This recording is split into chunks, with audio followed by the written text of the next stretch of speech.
Hey guys, welcome back to the Brickley Wire. I'm your host, Braden.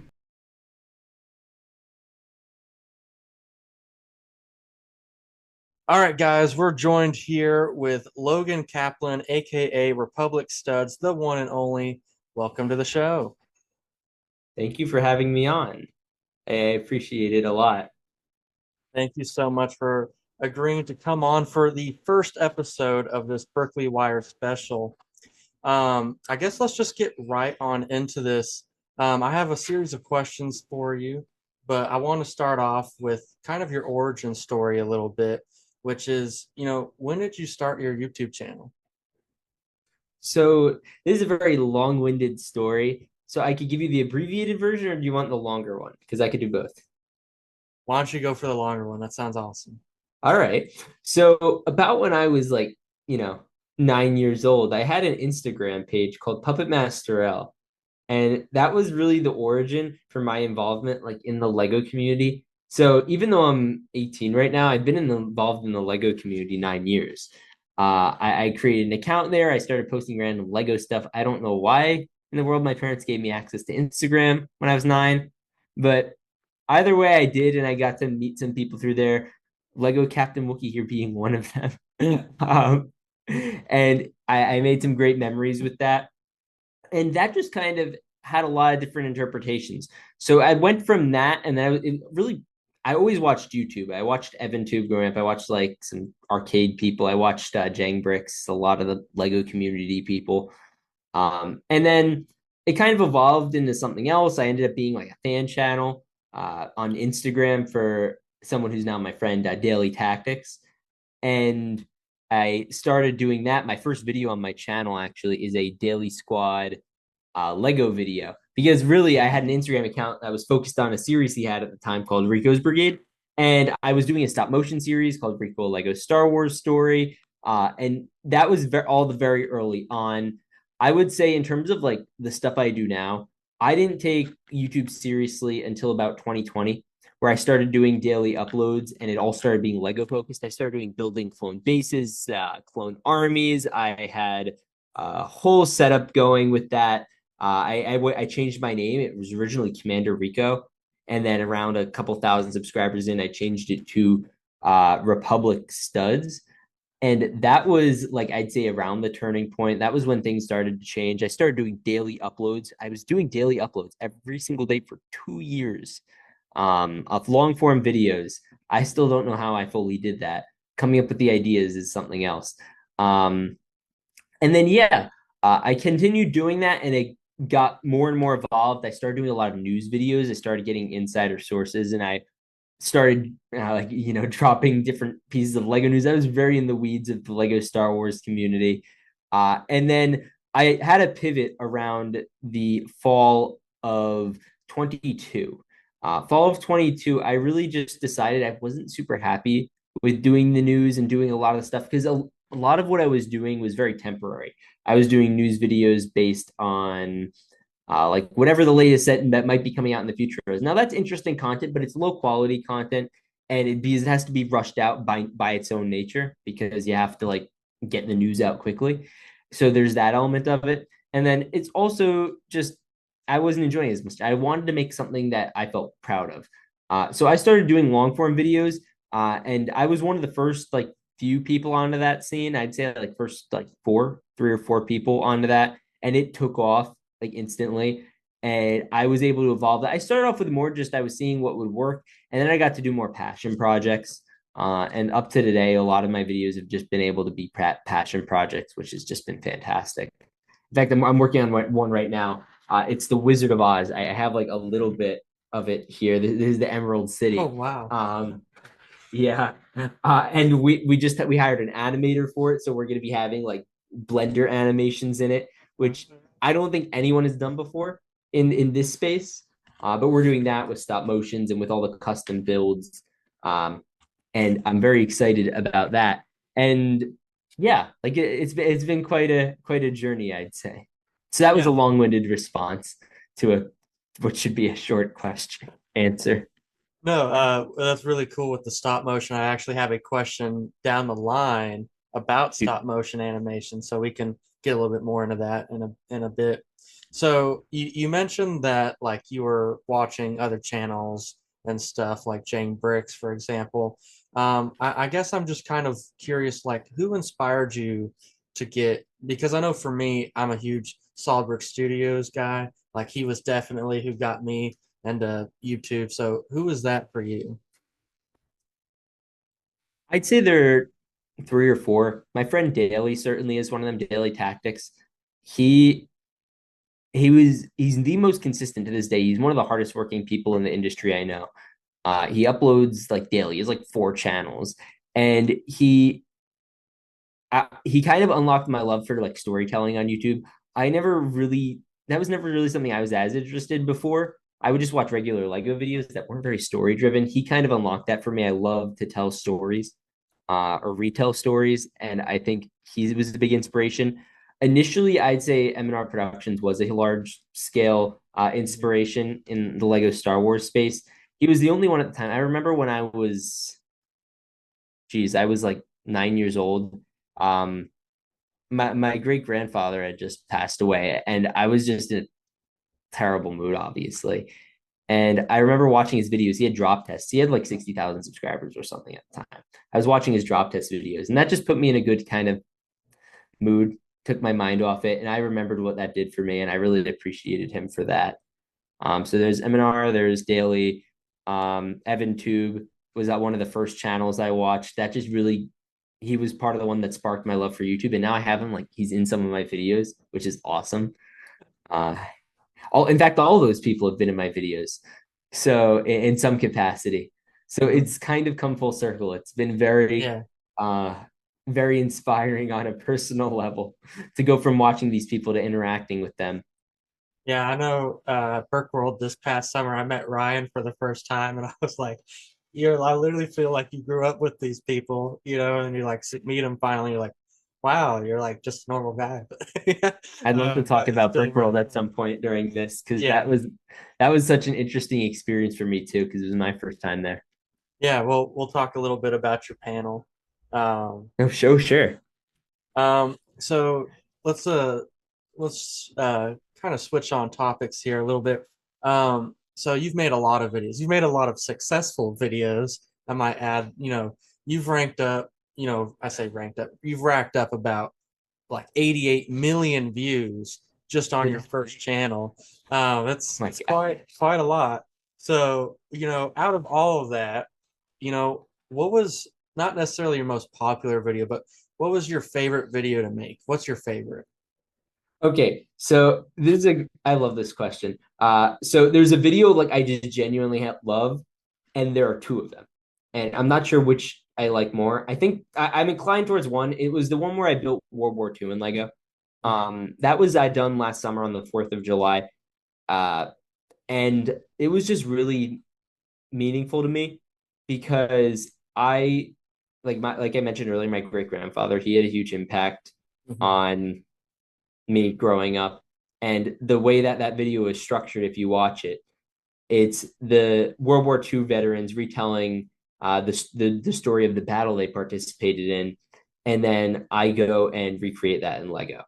Now it's actually kind of it's sad but bittersweet because a lot of the veterans in that video, with the exception of one, I believe, passed away since it was released. One passed away like 20 days after it was released, That's really because they're all sad. getting up there in age.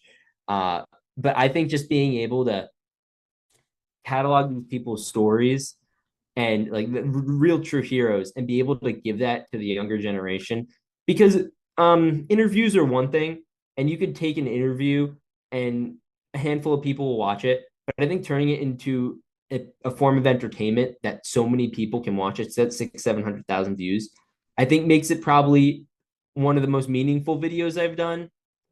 I think the best video I did, and also I happen to have a great appreciation for and love for, is the American history one I did. Hmm. I have two American history videos on my channel now. One's for U.S. presidents and one's just straight American history. That one I think is just fun because I always didn't like the way history class did history. There's so much fun stuff to work with, especially in American history.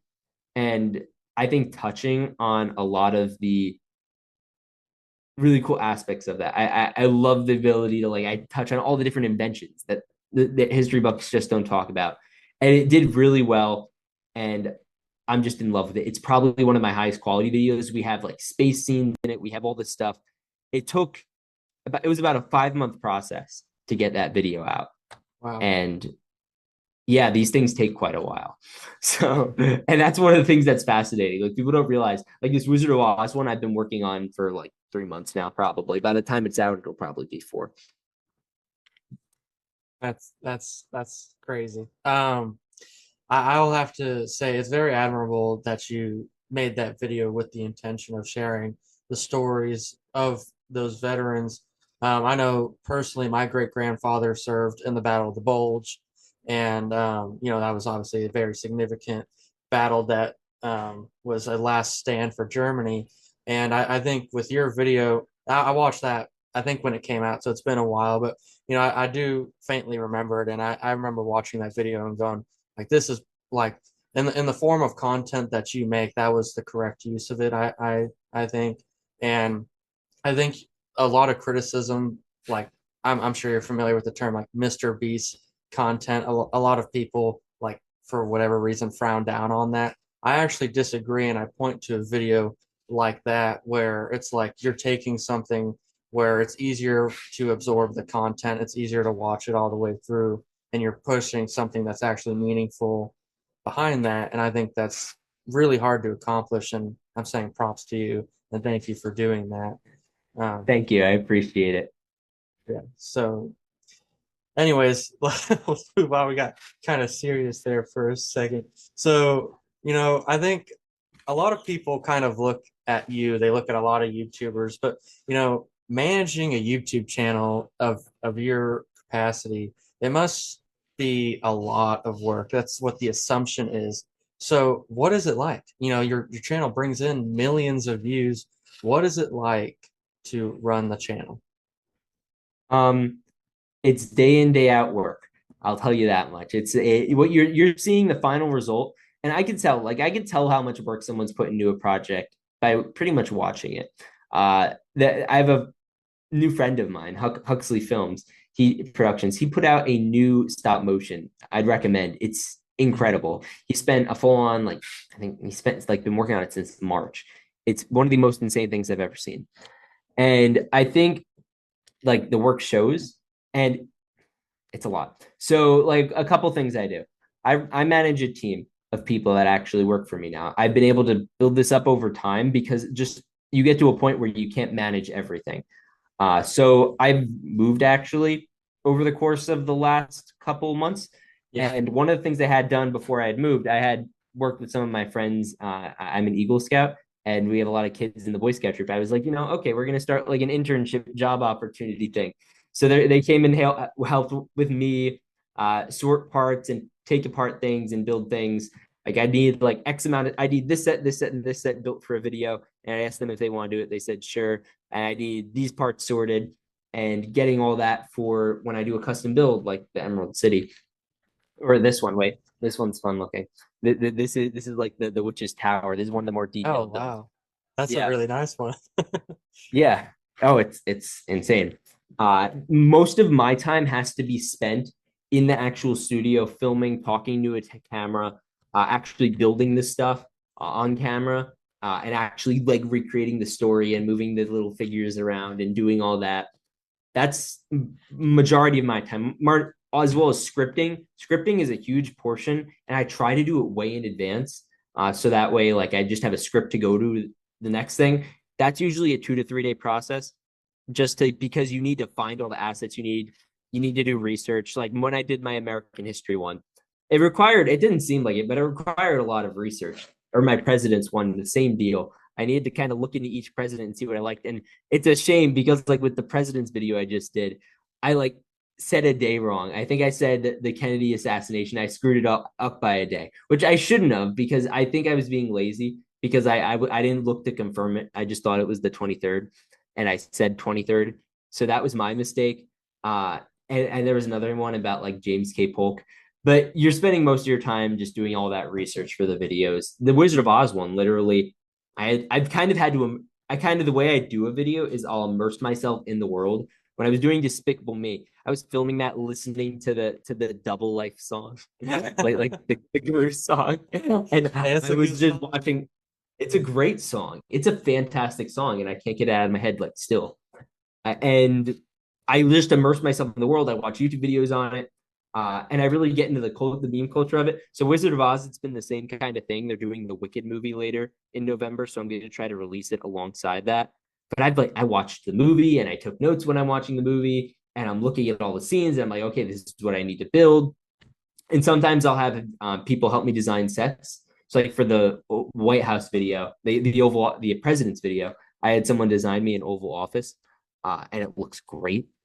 And we're doing a short series on that now, so we're going to we kind of convert it into a short series. So I spend a lot of my time directing my people to convert long form videos into short form videos. Mhm. I have people around my Instagram. I don't touch Instagram generally because it's addictive and I find it to be a big time waster. Mhm. So there's Instagram. I have a TikTok account. We just post whatever on there. I don't care for the platform, and I don't want to spend a lot of time on it.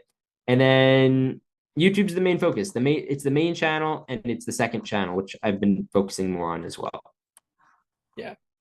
So you kind of touched on, day in and day out, right? So this is actually a perfect transition into my next question, which is what does a daily routine look for like I know you moved, right? So Yeah, what's the daily I'll give you the routine new looking daily like right routine. now? All right. So if you want to know my original like morning routine, I did a short form video on it a while ago. I might want to do an updated one at some point because it's changed a little bit since I like am no longer in high school. So I'm not waking up at like 6:55 in the morning anymore. Or whatever it was, 5:55. So my morning routine usually consists so I'm Jewish. So part of being religious is a lot of people what they'll do is they'll go to minyan in the morning, which is like a quorum of 10 people to get together and pray. So I'll drive there in the morning and I do that. So I pray in the morning, get that done. It's very nice to just a great way to start your day. Then I usually get home and eat something. Yogurt, if you're wondering, I'll get the little Trader Joe's yogurts that they're very good. And then I'll just get right into it. I have my laptop open. I'm checking messages from the night before because some of my team will be working when I'm asleep. So I'll be messaging with them to return messages. I also have a Discord server I manage with all like the Lego YouTubers in it. So I'll like be like talking with people in there about whatever's going on. And it's just kind of going straight into it. I am a rigorous calendar manager, so I give myself almost down to the hour what it is I need to be doing. Unless I just have a project like today's project was get Wizard of Oz done by any means, and I luckily just finished it, basically just finished it before we got on this call, so that's why it was able to work out well. So we have that. What else? So we get into work. I try to force myself to take a break and go for a walk sometime during the middle of the day. And then usually it's just messaging with people and managing stuff until the day's over. That's kind of been my day in, day out a lot of the time for the last couple weeks. So there's that. What else is going on? Food shopping is obviously worked in occasionally. On Saturdays, I don't work because like I observe Sabbath, so that's always very nice. It's kind of like he gives me an ultimatum, like get everything done before this. We happen to be in like a Jewish holiday season as this is approaching, so I'm like have to be Mhm. off like every 5 days. So that obviously plays a very large role in my life, and that's basically it. I'm always on calls and I'm always trying to get things done. And I'll call with friends all the time. I'll try to call a couple people a day, and my family, obviously. So that's most of my day. It's just a lot of work, to be honest. Like I can't think of the last time on a weekday I've had under a 12-hour day. Yeah, I mean, I can definitely relate to that. I know we've talked over the phone a few Yeah, times. So I admire the work ethic, man. So let's transition again. sure. So I've heard you say some things in the past, and so this is kind of where this question originates from. Where do you want to take Republic Studs in the future? Or in other words, what is your end goal, or where do you see yourself in 5 years, right? Sure. Million subscribers. Like All that's my right. target. I want that nice gold play button. And then after that, we'll see. There are a lot of interesting video projects I want to tackle. I really love, so the direction I finally settled on the channel moving towards is one that is kind of movie focused. So I did a Willy Wonka one in January of last year, which did exceptionally well. I did a Despicable Me one this summer. Actually, yeah, it was this year. I did a Despicable Me one this year that did exceptionally well. I'm doing this Wizard of Oz one. I'm doing a Sonic the Hedgehog one. I'm doing a Squid Game one. So that's a little sneak preview towards my content schedule. Uh, that seems to be what I tend to enjoy that a lot. And I think just doing a lot more of the random stuff that isn't it interesting to me. I like that, and I like the history stuff. The issue is with the history stuff, I'm kind of running out of stuff to do that I think is interesting content that will do well. And we'll find stuff as time goes on. Like I was thinking maybe doing like individual wars, like Revolutionary War, that type of stuff. Um, and then maybe like I at some point want to do a Bible series in Lego. So that could be interesting. Yeah. And we will wait to see if that ends up being something I do. But yeah, that's the long term plan. Just keep trucking along. A million subscribers is the goal. Million subscribers. He's calling it right now. Yeah, like when I hit 100,000, I never would have thought I would have hit that a year before. But by the time I hit 100,000, like okay, I could do a million. Yeah. The first 100,000 is going to be the hardest. Although I will admit this is taking a little longer than I thought it was going to. I don't know. I've heard a lot of people say the first 1,000 is the hardest. You think it's the first One th- 100,000? so 1,000 you're going to fail no matter what. I mean, a thousand is going to be tough. And I remember my first 1,000. I was putting out a lot of not great stuff, to be honest. But people were watching it. It was a slow burn, but mostly it's tough because you're figuring it out. Mm-hmm. They just like how to not have terrible lighting and how to not sound awful. That's like it sounds like it's not a lot, but that is a lot. So the first 1,000 is going to be tough, but most people can do it. Mm-hmm. It's not impossible to 1,000. Hitting 100,000, but most people can't do. Yeah, I would say that's definitely for sure. That's a big milestone, 100,000. So, let's keep moving here. So, what's the best lesson or piece of advice someone has given you? Could be for YouTube or personal, whatever you like. I mean, does it in terms of applying it towards YouTube? No, you can choose however, whatever context you want. Um, I mean, huh. I need to think about this for a second. I wasn't prepared for this kind of deep philosophical question, Take your so time. I got to think about it. Hmm. No, The best piece of advice, I'll tell you a recent one I got that I thought was fantastic. There's a guy I've been watching on YouTube, Alex Hormozy. He's fantastic. And he had something, he had said something along the lines of how in the Rocky movies, the cut scene where the training cut scene is only like 5 minutes. In real life, that's 5 years. hmm And that really set in for me because in order to get really, really good at something, you have to be at it for a long time. There's like a bell curve of like when you hear an idea and it sounds really good and you don't know any of the downsides. And you're like up here, it's great. And then you start informed optimism, you're finding out about things. And then you get informed pessimism. And then because you found out about all the obstacles and all the work that it actually requires. And then most people will drop off either there or somewhere a little lower where it's just all the work and all the sinking with time and energy and with no benefit. But then you have that peak up here. And really, that was the story of my YouTube channel. It wasn't just like it started off and it did well and it kept doing better and did better after that. It's a curve. And I've been in the community now 9 years, even though I started when I was 9 years old. It's not like I'm novel to it. And I'm a young person, so I don't know if I could give the best advice, life advice, but just pick something and get really good at it, and you'll do well. I would agree with that. That's a really good message for sure. All right, so as we let's get a little bit personal here. So, what's a personal interest that you think that you have that no one would guess or would assume you have? Oh man, I have so many.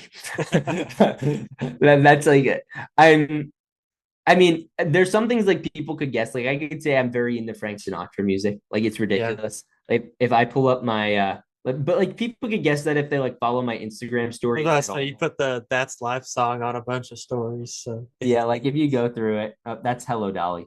But like I have like all it's all old music. I don't listen to music after like 1962. So that's like my cutoff. Like it's too modern. So there's that. What is something someone wouldn't know about me?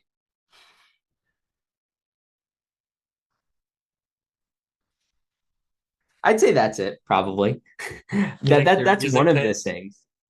My music taste is one. I feel like most of this I'm a pretty open book Mhm. online. Uh I'm very into the real estate and I'm trying to teach myself a bunch about it. So that's a thing that I haven't just been very public about, but that's something I do. Do you have a real Um estate license? I not yet. That's a plan though in the next couple months. Yeah, there you go. That's a good first step is to get that. So you kind of touched on this earlier with some projects. I'm going to let you get into it though. But the question was originally going to be, do you ever plan on getting back into some stop motion stuff? But you already answered that question. So can you Yes. give me a little bit of what's going on? Are you talking about Rico 3? That's what I All was right. going to refer So to. it's funny you bring this up because I have some very sad news. So I'll kind of walk through the story because I hadn't gone public about it, and I'm glad I didn't now. We had planned on doing Rico Lego Star Wars Story 3, which was a continuation of a stop motion project. I was actually going to message you about this recently. Um, it was a stop motion project I did way back early on in the channel. It was one of my first really successful things to take off the sequel. Yeah. I did two parts beforehand, and I kind of had this one. I had a Clone Traders series on the side like 3 years ago. And my phone reminded me actually one of the episodes was like 4 years ago. That made me feel so old because it didn't feel that long ago. And I was looking, and long story short, what happened was we got the audio together. I put together a new script. We were ready to go. I was having someone who was going to be animating that project. And he recently just told me, listen, life got too hectic. We can't do it. So Wow. that's sad news. I kind of was talking to some friends who like knew I was working on it and said, okay, well, this is going to be a project I'm going to do when I'm like 70 and I have all the time on my hands. Because the fact is, it's going to be a project that's going to lose me a bunch of money Mhm. and a lot of time, like a lot of time. So I'm going to do it at, like, maybe I'll do it at some point in the future. Uh, Maybe I'll do a cold read of the script at some point for like the two people out there in the world that are deeply Oh. interested in hearing it. And like the director was one of the people. He was like really into it because he grew up and when he was growing up, he like watched the original ones and Mhm. he wanted and it was going to be like really nice. It just life gets in the way, and it was going to be a pure passion project on both our ends, and just the Yeah. time investment just wouldn't have been worth it.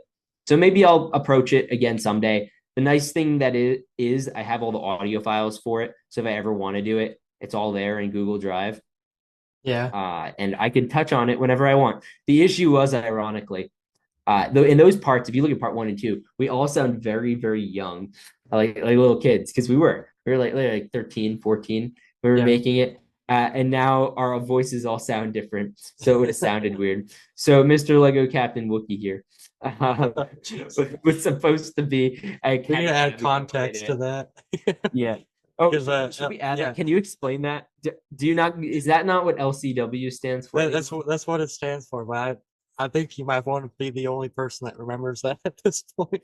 So that and my mom. But like, so essentially, I thought Lego Captain Wookie, which was my original username, sounded ridiculous. So I just said LCW Productions, and I thought it sounded like the coolest thing in the world. So that's what I've stuck with. Now I've just kept it. I've gone with it, sticking with it. Yeah. Better than me, where I changed my name like 4 times. Yeah, I wanted to because after Brick World is when I was like, okay, I'm gonna get back into YouTube, back into making some content. I was going to change my name, but I originally was just like, you know what? I'm just gonna stick with it. Let's just go with it. So I Yeah, no, got a go new with it. logo and stuff, but yeah, I'm gonna keep going with it. But yeah, I mean, 'cause I think I filmed like a line for, is that what I recorded for the Rico 3? Yeah, you had a handful of lines for it. Yeah. So in 20, 30, 40, 50 years, if I ever go back to that project, I will be the you will be the first to know. Yeah, you'll just hit me up. So you said you said something with Blender, right? I mean that is not Oh, an okay. easy thing So to this is get fun. into. So yeah, so I did hire an animator, Mhm. and what we're going to be doing with this Wizard of Oz video is, and if you want, I'll text you some of the test files. Sure. We have some fascinating stuff. Like for in Wizard of Oz, for example, you have a tornado, and that's a Hmm. big part in the opening scene.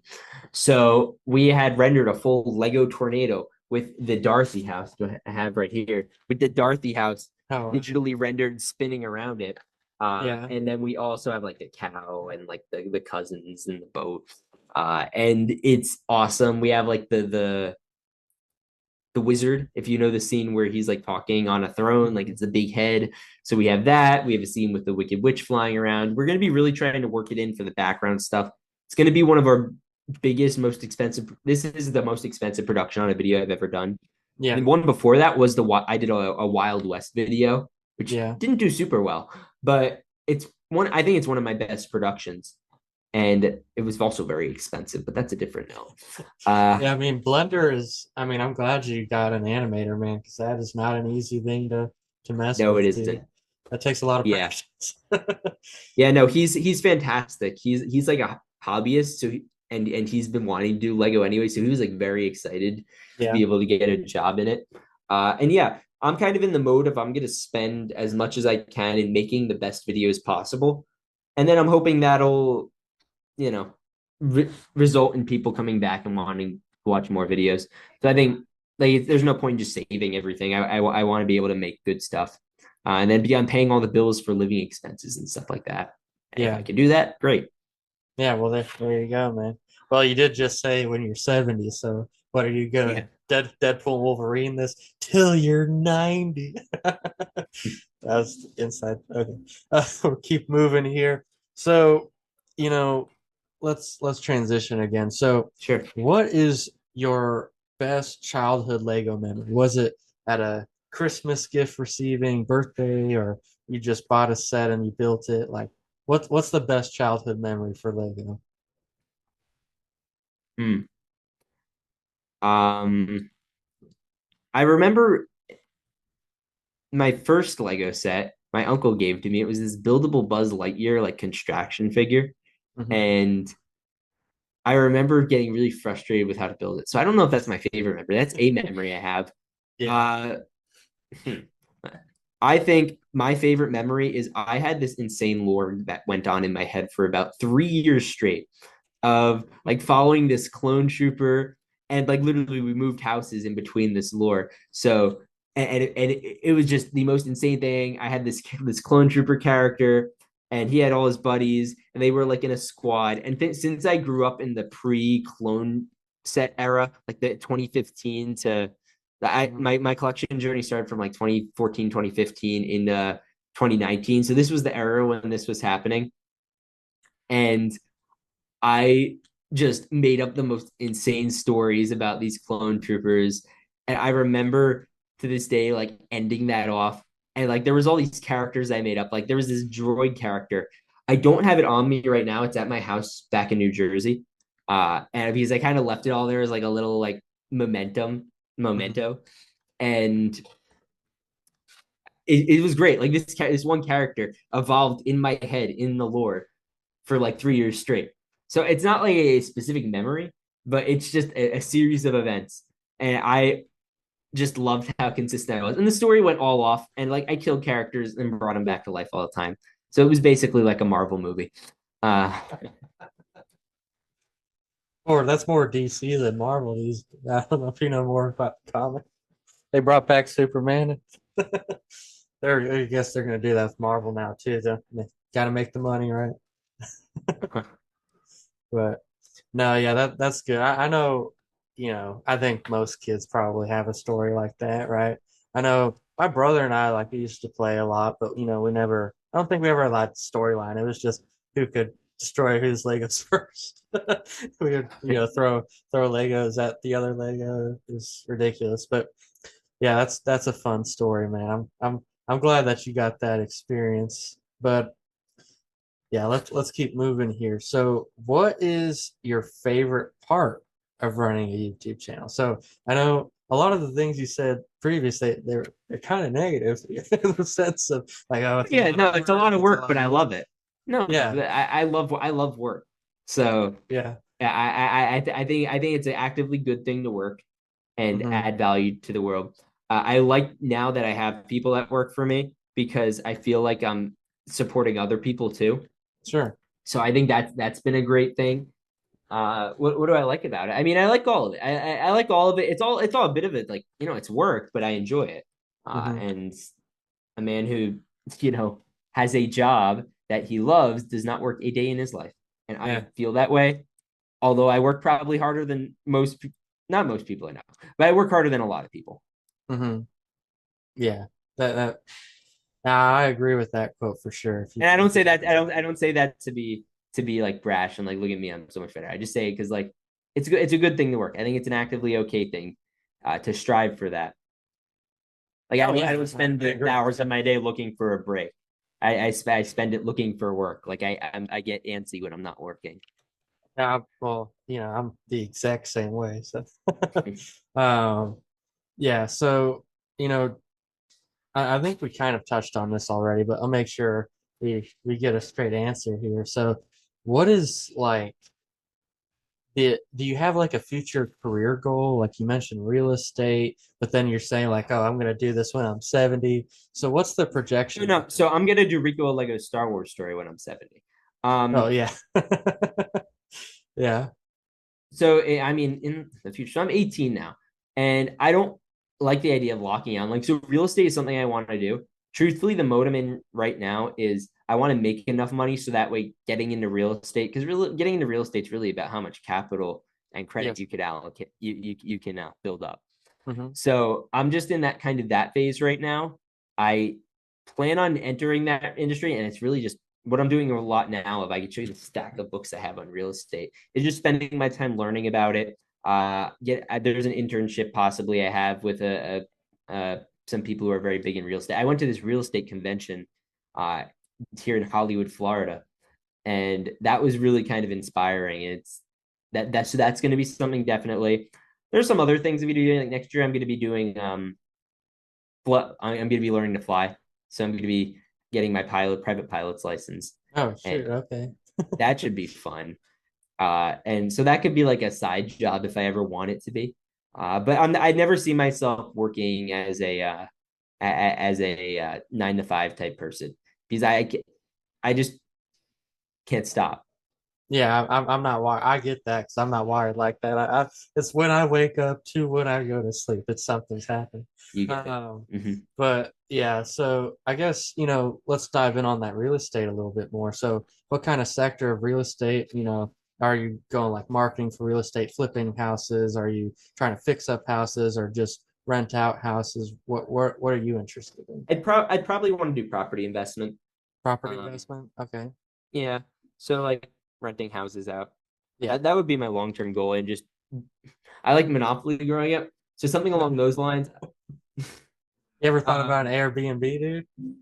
no, Airbnb. Like everyone who started that, like just did atrociously bad.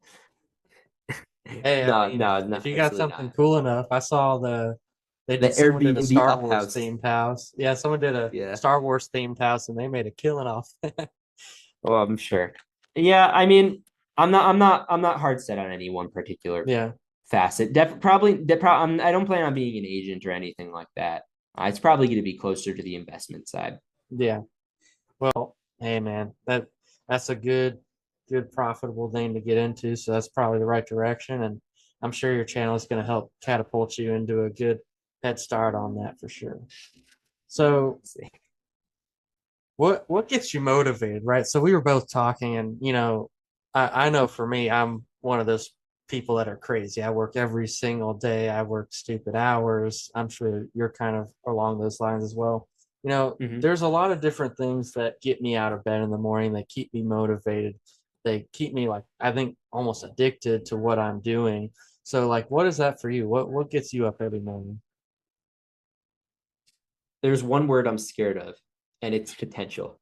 I don't Mm-hmm. want to make it to the end of my life and have just been something that could have been a lot of things is one of the scariest phrases to me.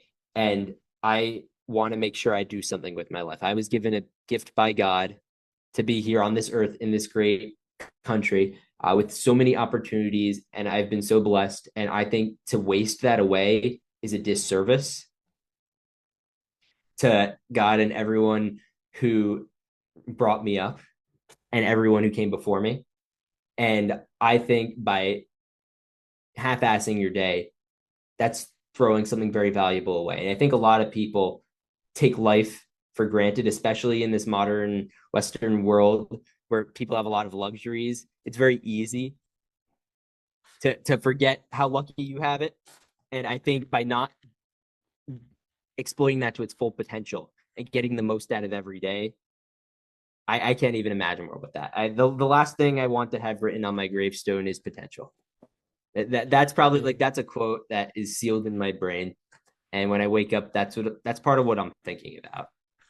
That yeah, that I mean that's a beautiful message, man. You're I think life is so precious as well, like you just said. And I think that's definitely also been a little bit of my rhetoric too. It's like I feel like, there's so much to do and there's so many things that can be done. Why not me? Right. I think I got that from football. Your coaches say, like, why not you? Why can't you make the play? Right. It's like you kind of take that same mindset into life a little bit, and kind of ask yourself, you step back a little bit and go, you know what? Why not me? Why shouldn't it be me? I mean, I have the Exactly. ability to do so. And I think that there's these mental barriers that we give ourselves that say, oh, well, that's crazy. I can't do that. Or you go and tell someone an idea and they just shoot it down. They're like, oh, that's stupid. And then, it never happens. I mean, think of all the amazing, great ideas that we've had in the world that were just shot down by someone not giving someone just that little bit of encouragement that they might have needed. I mean, I think you have a really great point. I think that if we all have that little extra intuition in ourselves, that we're all capable of great and amazing things. So I think that's a It's true. beautiful and great message that you've conveyed. I mean, it's like, do you want to be the winner or the victim of your own life story? You can't be. Do you want to become a victim to your circumstances, or do you want to accept them, accept what they are, and then push through it? I think a lot of people make the mistake of, oh, this bad thing happened to me, or oh, life really hurt me this way. I had a moment recently because I moved and it was a little because it was very different. I was moving from everything I ever knew down to Florida, and Mm-hmm. I wondered for a while if I was enough, if I just BSing myself the whole time. And really the way to try yourself to make sure is put yourself out in the wild. I think that's been kind of my greatest lesson the last couple months. Just force yourself into the circumstance and you'll figure it out and see what kind of person you are.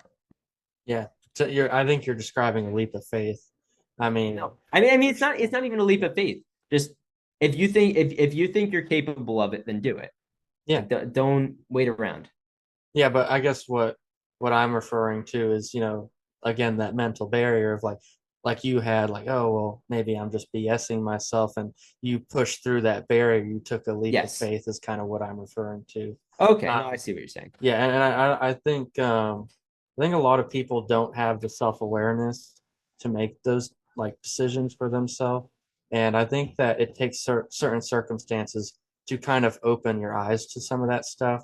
So, I mean, do you think you have a set of circumstances that gave you that kind of self-awareness, or did your parents instill that in you?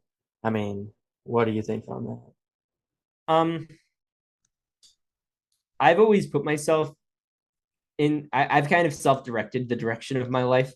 Hmm. Growing like when I was a little kid, like my parents would try to coerce me, like, hey, you have to do this sport, you have to do this. I'm like, no, I don't want to do this. I was very Hmm. reluctant to get involved in certain things. I knew what it was I wanted to do, and I did that to the best of my ability.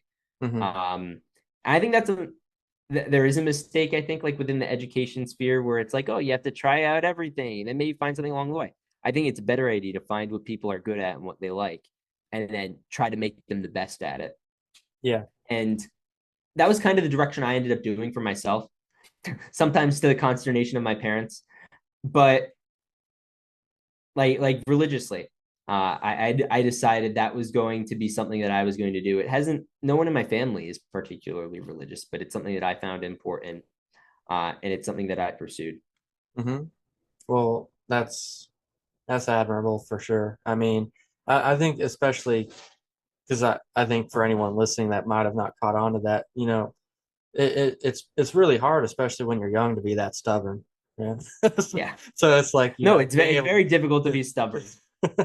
so yeah, I mean, being able to say like even at a young age that, you know what, no, I like there's that drive and passion that's within you that says, no, I need to pursue this, even if it means that it's gonna lead to a deficiency in somewhere where my parents might want to see efficiency at.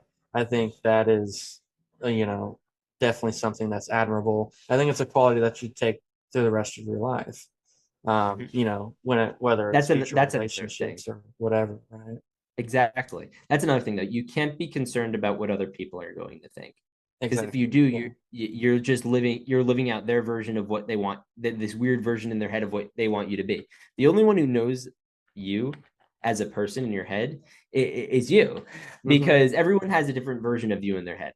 The only one who knows the full picture of you is going to be yourself. And if you think you can do it, then do it. Yeah.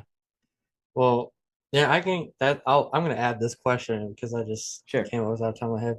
So what do you think is the difference, or let's say is the leading biggest difference between what you portray yourself as this big YouTuber versus what your internal vision is of it? Um, I don't know if I'd say even portray myself as this big YouTuber.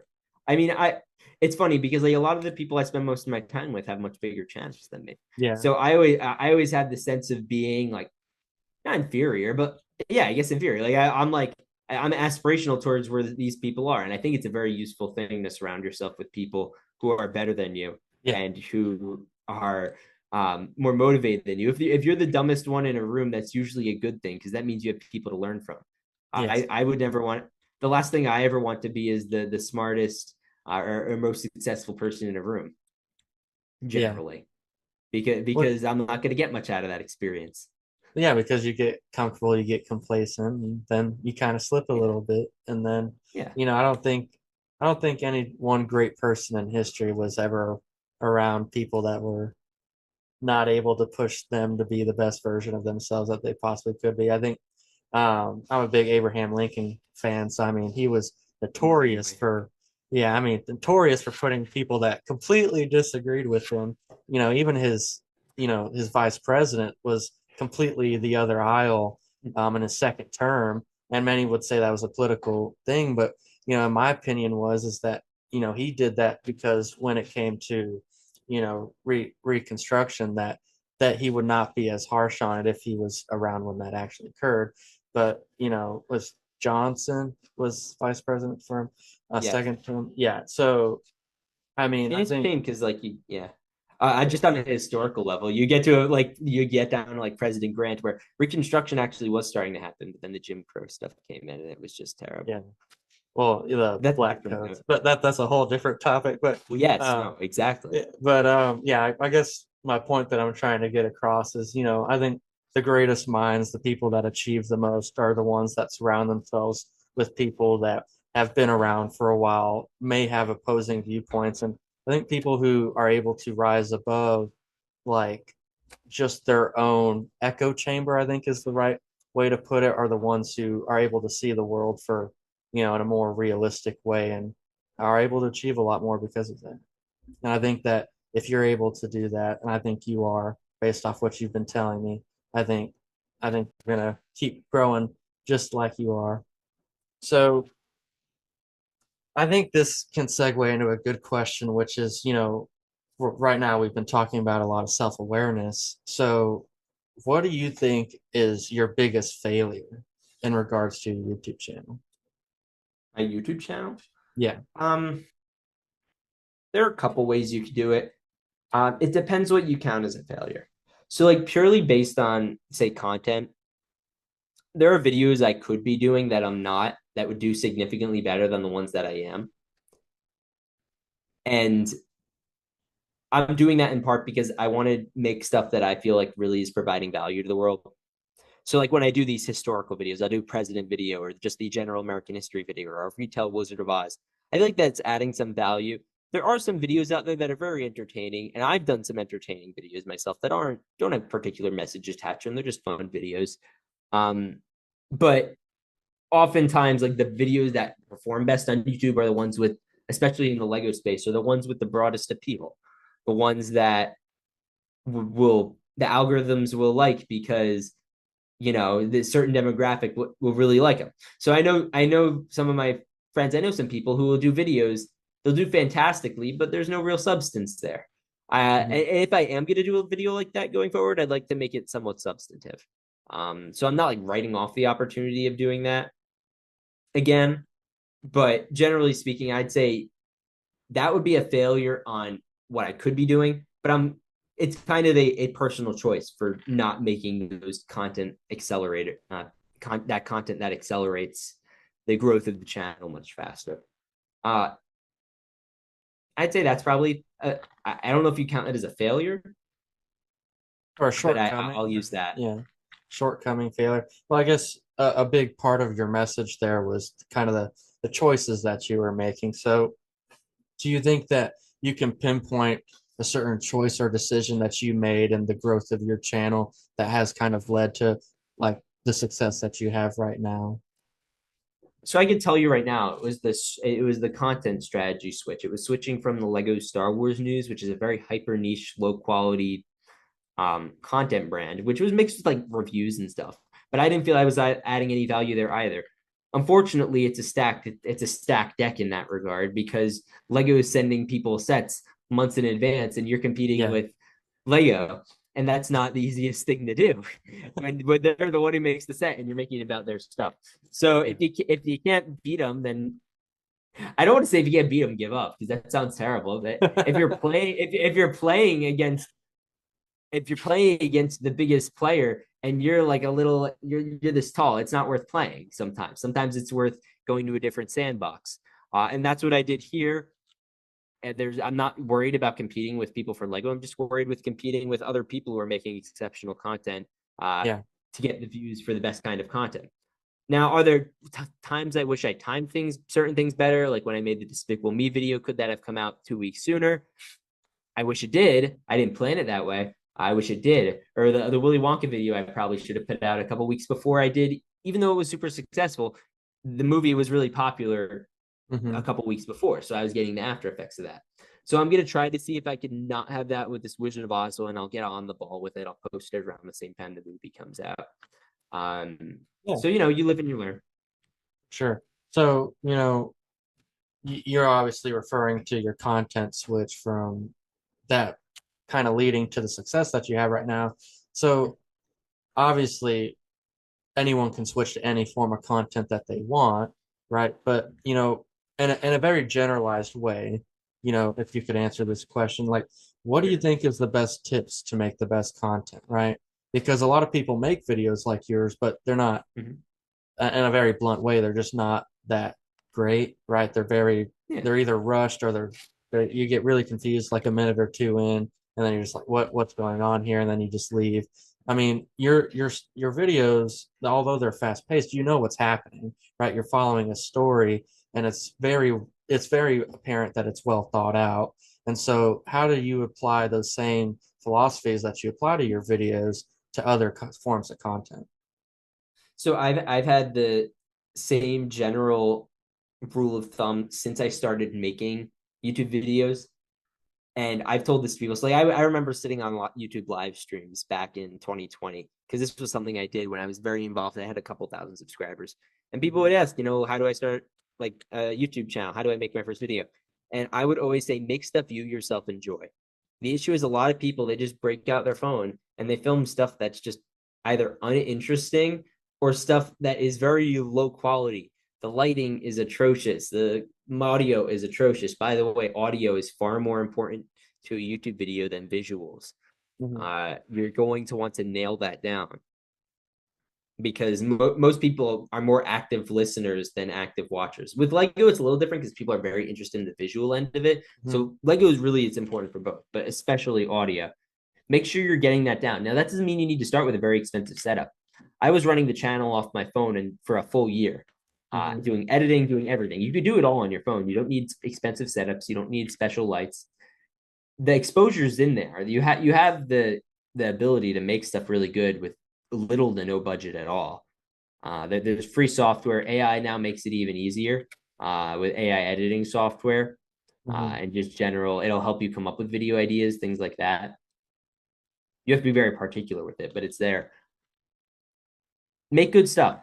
That's the rule. If you build it, they will come. YouTube's a very rewarding platform in that regard. If you make good stuff and you can like, if you can sit through your video and say, this is as good or close to as good as all the videos that I watch frequently, then you're pretty set.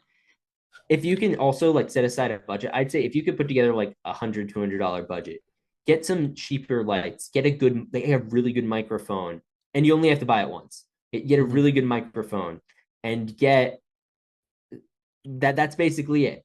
Then you could do something really great if you have some decent lights and a microphone For sure. and a Wi-Fi signal. Obviously, you need to have a phone and a Wi-Fi signal. Literally, I to this day still film all my audio on this. I plug in my wireless headset, not headset, my wireless microphone, and I film through it. Takes a little longer to upload, truthfully, and it's also partly because my camera's headphone jack is broken. So it's not really a choice. It's just something I have to do because I haven't felt Yeah. like buying a new camera because I really like mine and I don't know where to get it fixed. So if anyone knows a camera shop, let me know. Yeah, there you go. I guess we can talk about Brickworld for just a second. I mean, Sure. that was a great time. I think we only truly like saw each other and met up only a handful of times, but it was crazy. I mean, it was just Oh going yeah. all over the place. I remember the all the lights went out and you got locked out at one point. Yes. And I'm over It here was like I don't very want to get in frustrating. trouble, No, man. yes. So the security, so for context, for anyone listening, I lost my key card at some point. I left it somewhere. I don't know. And they closed their admissions place like after like 5 o'clock. So I wanted to go. They had the World of Lights event they had, and I wanted to go in it, obviously. Now the security guard's standing right there, and the security guard is like, "You can't go in." I'm like, "Oh, you see that? Like Yeah. right there." I'm like, point, like right there. You see that? Like that's me. I'm on the poster. Like for like one of the big like headliner events. Like, are how about we like can I go in? No. Like, okay, fine. I went back to my hotel for the night and I worked on the panel. Yeah. It was I whatever. remember because I was standing outside and I I was was watching trying this to get all him go to down open the door. and he came up to me and I was just sitting there like shaking my head. I was like, and he was like, they won't let me in. And I didn't hear the poster part. I literally it was like, there's a poster right next to the door. Your face is on I it. Why know aren't it's they so letting you in? obvious. I was like, Like, if I was working yes, the con, I'd just be like, who even cares? Just let him in, right? it's I just mean, whatever. I don't know. Because they don't but want people who aren't paying for it. Like some people, I think, will only pay for a day or whatever. So they thought I was getting one up on them. Congratulations, Brick World. I don't know. yeah, I mean, the freaking convention was over anyways. I mean, geez. I was Well, sitting it there. was Saturday night, I think. But yeah.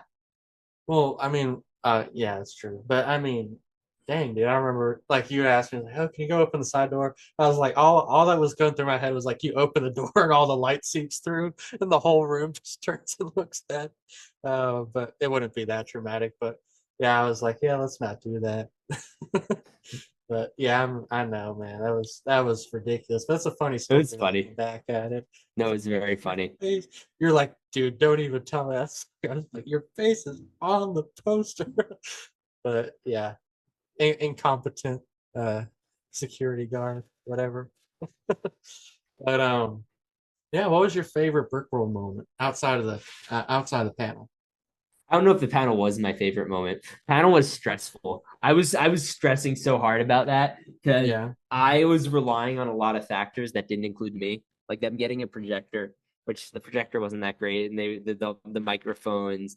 They luckily had a stage. Of course, they shove us in this room upstairs, far away from literally everything. I don't know if this is true, but I hear we basically cleared out the entire convention hall.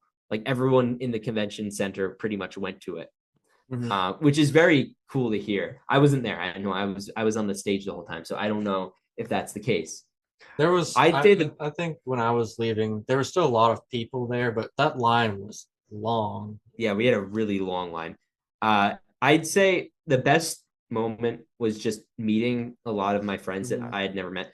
Like my friend Christo Stud City, who I've talked to for years now, getting to just like go out and have a dinner with him and just talking like in person was just fantastic. My friend Josh, the B3, we spent basically once he got there, like the rest of the convention together. He's great, and it was really cool to spend that time with him. And my editor James, who's worked with me now since 22, Mhm. he came in from Canada. It was the first time we met, and I got to spend the weekend. That was awesome. Meeting Mike, my friend Mike and Ike and Will. That was all just really, really, really cool. And it was unlike anything I ever experienced because I've talked to these guys from 4 years. I talked to you 9 years ago. Yeah. Granted, so like seeing you there was awesome. Yeah. And It's I so saw so many surreal. I people. mean, Yeah, absolutely. And then, like, obviously, I've met some other people at the other conventions. So I had met Ryan before. I met TD Bricks at this yeah. one for the first time, which was very nice, very briefly. And then meeting like Michael and a lot of the other Star Wars guys, John D. It was just great. And then I'm hoping next year some more of the guys will come. And I'm really looking forward to it. Yeah, I know. I met Stud City there too. I mean, I didn't expect him to be that nice. I was like, oh wow, you're a cool guy, Oh, man. he's such a great guy. He's such a great Um, guy. yeah, I know. Life Bricks was really cool to meet. Tyler. Um, Tyler is funny because I've talked to him for like 4 or 5 years ago now, but yeah. he's like kind of gone dormant off of YouTube. So, and I've been trying to like I was trying to like coax him back into it. He's like, yeah, man, I got to take a break. I'm like, okay. But so this is one of my favorite stories ever, and I forgot about it until just this moment. There was a point we were in like one of the restaurants. So it was with Danny Bob. Now this was before Danny Bob's channel blew up too. Hmm. I was with her, and we were just walking out of this restaurant, and this lady comes in. Oh my gosh, she like screamed. This lady was more excited for me than my family was when I was born. Like, oh my gosh. She was wild. She's like, we have been looking all day for you in the convention, and then they just left the convention. They gave up, and then there That's I was. awesome. And she like, can I? Her son wanted to meet me or something, and she brings her son over, and the son's like, hi, and he didn't say any other words to me. I'm guessing he was nervous, and That's yeah, awesome. that was funny. As we wrap this up, we'll get some concluding questions here. How do you believe you have had an impact on the Lego community? Hmm. It's an interesting question. I mean, I think the biggest one was when I first came on the scene in like 2020. It's not as much this way now, but when I did, I was like the youngest person in the room everywhere. Mhm. It was very difficult to be that way because like I was the first person with like a serious following that was like 15, 14, and Yeah. everyone else was an adult or everyone had been to college or everyone was like 19, 20, been doing it for a really long time. Ryan has been doing this 12 years. David's been doing this 15 years. Like they were all doing it a really long time. And I had this instant like following 25,000 people and I was like 15 years old. When I Mhm. was 16, I hit 100,000. And I think there are a lot of young people that were inspired by that, that really thought, hey, if I don't have to wait till I'm like an old person to do this. You can do it now. And especially because most Lego viewers are on the younger side, between like 8 to 16, Yeah. probably, because most of the people that have time to watch YouTube videos are around that age. I think it Yeah. was inspiring for a lot of people to go out and start stuff. And I know some people who are around that age who are doing it, and I know they know in the back of their head it's because like they see that you can, even when you're younger. You don't have to wait. So there's that. I'd say that's the impact. Yeah. And I would agree with that for sure. So, this is a follow-up question. That is, if you were to ever leave the Lego community, for real estate or for whatever, how would you want to be remembered? Hmm. I'd want to be remembered as someone who did really, really excellent videos that were actually just genuinely good. Mm-hmm. And I don't think I'll ever fully officially exit the Lego world. It's just going to be in different capacities. And I don't, it sounds like I'm writing my obituary for it now. I don't intend on leaving. I'd like to clarify. Yeah. Um, would it be less like in terms of long forms? Probably, because those take up a lot of time. All the other stuff I could do pretty easily and keep up with. But I don't know. I like to be remembered as someone who made good stuff that people had an actively good time watching me. Uh, because the thing is, like for Lego, unfortunately, the viewership comes in waves. People will grow out of it. It's a hobby that a lot of people grow out of. Mm-hmm. So when you look back on when I look back on certain YouTubers I watched as a kid, I remember them just being a great role model, great inspiration. Um, there are a lot of Jewish kids in particular I know who will watch my videos and they like the fact that there is someone who's like religious who's doing stuff. There are very few religious Jews who do anything that's very public facing. So I know that's been a very big thing. I have a lot of fans over like in Israel who I know are great supporters. I'll be getting messages all the time, sometimes in Hebrew, which is very difficult because I don't know how to read like modern Hebrew. so so I don't know what they're saying, so I have to run it or translate a lot of the time. So Yeah. there's that. I'd say those are the major impacts I hope I had. Yeah. So representation for the Jewish Lego community. That's I kind of guess so. I mean, there's a large contingent of like people who are religious Jews who like build Legos, like a very large. Because the thing mm-hmm. about the Sabbath is you're not on your phone for 24 hours, so you got to be doing something else with your time. Yeah. Well, there you go. Yeah. Legos a lot of the time. So I like this question, which is if I were to ask a question, right? Maybe I haven't come up with something to ask you. What is something that you would want to answer, right? Like what's something that you just want to say something about? No. What is something I would want to say something about? Subscribe to Republic Studs. Yeah, that's it. There you go. I said subscribe to Braden. This is going to be a great podcast series. He's going to kill it. I'm very excited to returning when he has 100 episodes. Okay. And that's Yeah. my challenge to you. But before you even think about like throwing the towel with this, get at least like 30 episodes in. Then you'll already be in the top 1% of podcasters. So Yeah. you got to go for it. I think this is going to be great. Never give up, never give in, never, never, never. Winston Churchill, one of my favorite people. Yeah, I'm a history guy too, so I like that guy. And so I guess the last question to finish off this episode is there any closing advice you'd like to give your viewers? Last remarks. I was gonna make the click the subscribe button note again, but I feel like if you've made it this far in an interview and you aren't subscribed, I don't know what it is. What are you doing with your time? And you're like, yeah, just one press, just press that subscribe button. If there's one note I could give to my viewers, I mean, I think it's the same thing I kind of said earlier. The best piece of advice I got, which was well, actually not even the best piece of advice I got. The thing that sticks in my head every morning when I wake up is don't let purpose be written on your gravestone.